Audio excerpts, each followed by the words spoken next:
Warahmatullahi wabarakatuh. Di sini kami akan membaca dan menjelaskan dari hadis nomor 108 pada bab tayamum. Bismillahirrahmanirrahim. Babut tayamumi. Tiring pane bab nerangakeun tayamum. An Jabirin dari Jabir anna Nabiyya sallallahu alaihi wasallam dari Nabi Muhammad sallallahu alaihi wasallam. Qala tebu pasar Nabi waktu itu parengi pasar sengko khamsan dak lema.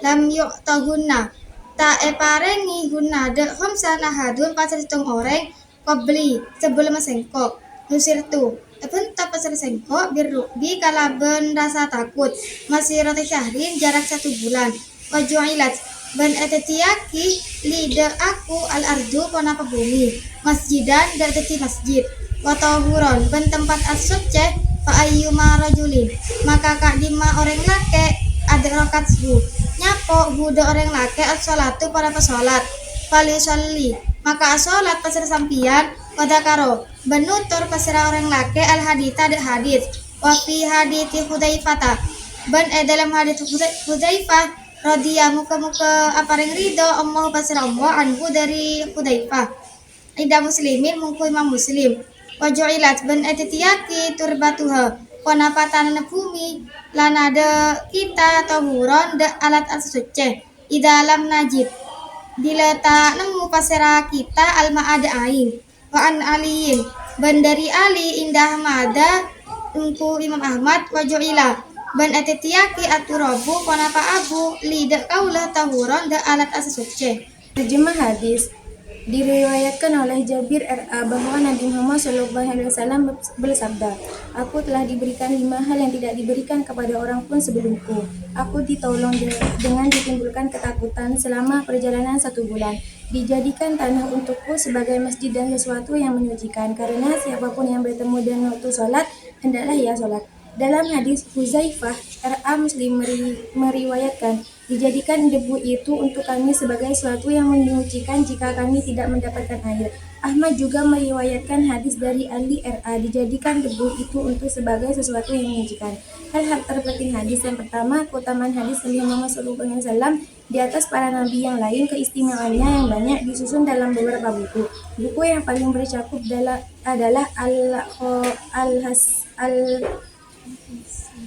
Al-Hosaih Al-Kubro yang disusun oleh As-Suyuti. Yang kedua, sebelum tanah atau bumi ini dijadikan untuk Nabi dan umatnya sebagai masjid, oleh karena itu sholatlah di mana saja jika dijumpai waktu sholat. Tidak dikhususkan pada suatu tempat saja, sementara para nabi lain dan umatnya mereka sholat di tempat tertentu. Umumnya tanah dan hadis ini dikhususkan dengan tempat-tempat yang dilarang untuk melakukan sholat akan dijelaskan pada topiknya. Yang ketiga, Allah memberikan kemudahan masalah kepada Nabi Muhammad SAW dan umatnya, lalu dijadikan debu dari tanah sebagai sesuatu yang dapat mensucikan. Nabi Muhammad SAW bersabda, "Waju'ilat turbatuha lana tahuron idza lam najidil ma'a." Telah dijadikan bagi kami debu sebagai sesuatu yang menyucikan jika kami tidak menemukan air.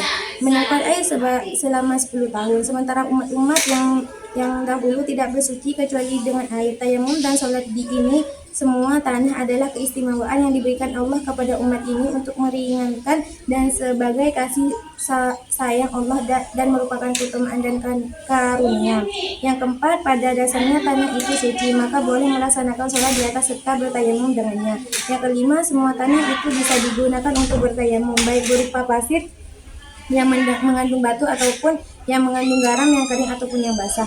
Yang keenam, sabda beliau, fa ayyuna rojulin, karenanya siapapun, tidak ditujukan hanya kepada laki-laki saja tapi wanita juga karena ia adalah saudara laki-laki. Yang ketujuh, sabda Rasulullah SAW, dijadikan debu tanah itu untuk kami sebagai sesuatu yang menyucikan, menunjukkan bahwa tayamum bisa menghilangkan hadas sebagaimana air karena kesamaan dalam kesuciannya.